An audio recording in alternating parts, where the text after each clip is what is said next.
Grupo Ciudadanos.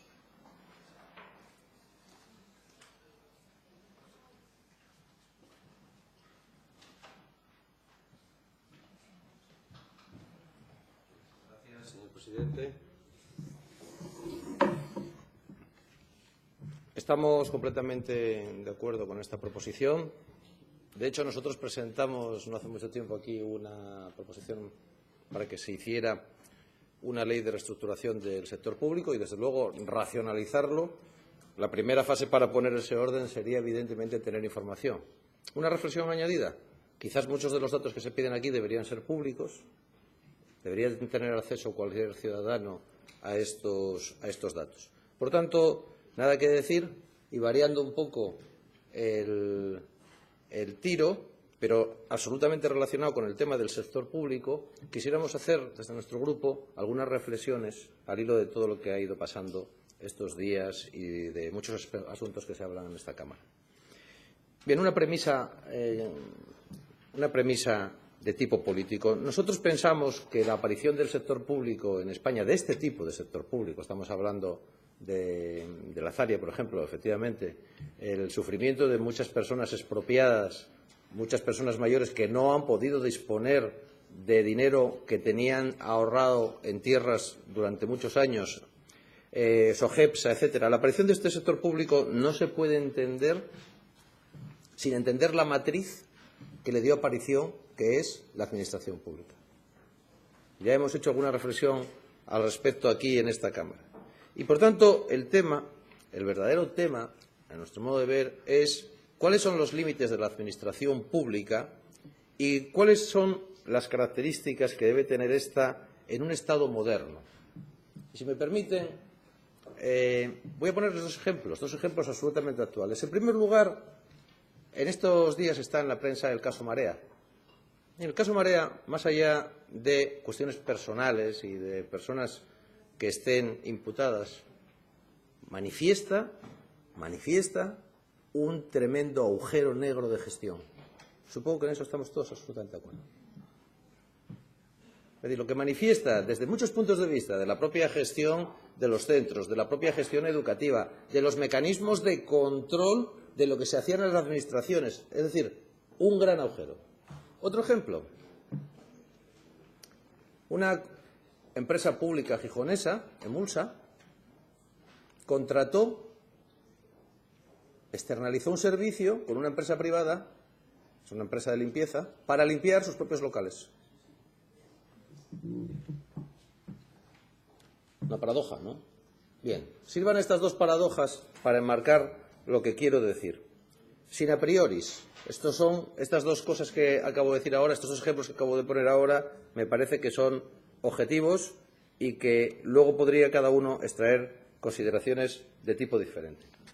En paralelo, hay que decir que, al final, el tema que estamos hablando es muy relevante porque tiene que ver con el dinero. ¿Y qué estamos viendo? Lo que estamos viendo es que desde Europa nos ha llegado un tirón de orejas, ha llegado al Partido Popular con el déficit, ha llegado con el tema del endeudamiento de España y este es el punto fundamental. Es decir, al final, de lo que se trata es que tenemos unos recursos limitados y que nosotros debemos prestar unos servicios que tienen unos costes y unos costos sociales.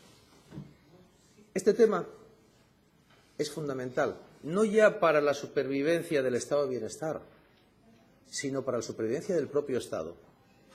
Porque, aunque seguimos en campaña electoral, hay que reconocer que España está en una situación delicada y que debe afrontar rápidamente, a poder ser, desde el diálogo, la racionalidad, el acuerdo y el consenso, profundas reformas.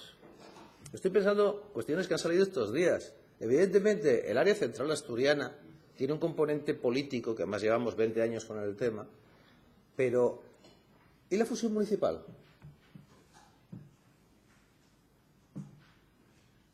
Porque las carreteras han mejorado. La revolución tecnológica implica que las personas se mueven de otra manera. ¿Por qué no se aborda la fusión municipal? Y no estoy hablando de municipios pequeños, Estoy hablando de municipios grandes. Por ejemplo, que una calle separe vamos a suponer, por poner un ejemplo, Alcobendas de San Sebastián de los Reyes.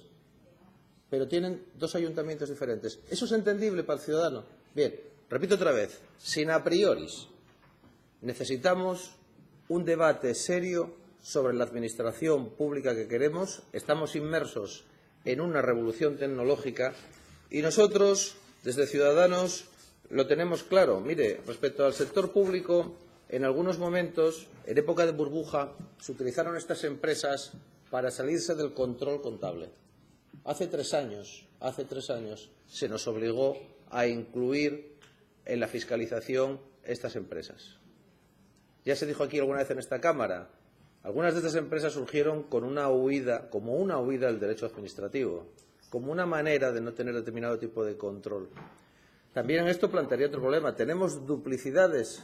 ¿Qué pasa? Que estas empresas, y nosotros no tenemos el a priori de que todas ellas son perniciosas, sino precisamente que se analice y que no se duplique. ¿Por qué existen estas empresas? ¿Existen porque algunos ámbitos de la administración pública hacer ese tipo de tareas ahora es imposible? Hemos estado por la mañana hablando del ERA. Este es el tema. Este es el gran tema.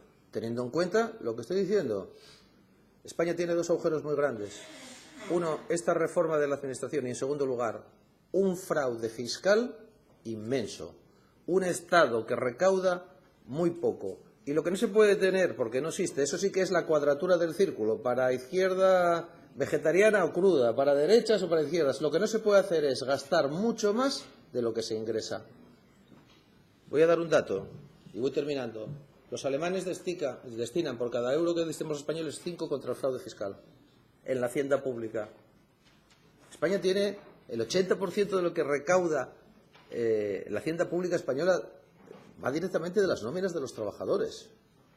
Esa vaca ya no se puede exprimir más. Y lo que no se puede pretender es tener impuestos bajos y un estado de bienestar muy fuerte. Habrá que tener unos impuestos en donde la inmensa mayoría de los que tienen el dinero paguen, cosa que no sucede en España, un Estado que recaude, y si se ingresa dinero, podremos tener un estado de bienestar importante, potente, que responda al servicio de los ciudadanos. Pero lo que no podemos tener es, de manera desbocada, muchos más gastos que ingresos. Señoría, vaya concluyendo. Gracias. Gracias, señor Fernández Bartolomé. Tiene la palabra Foro Asturias.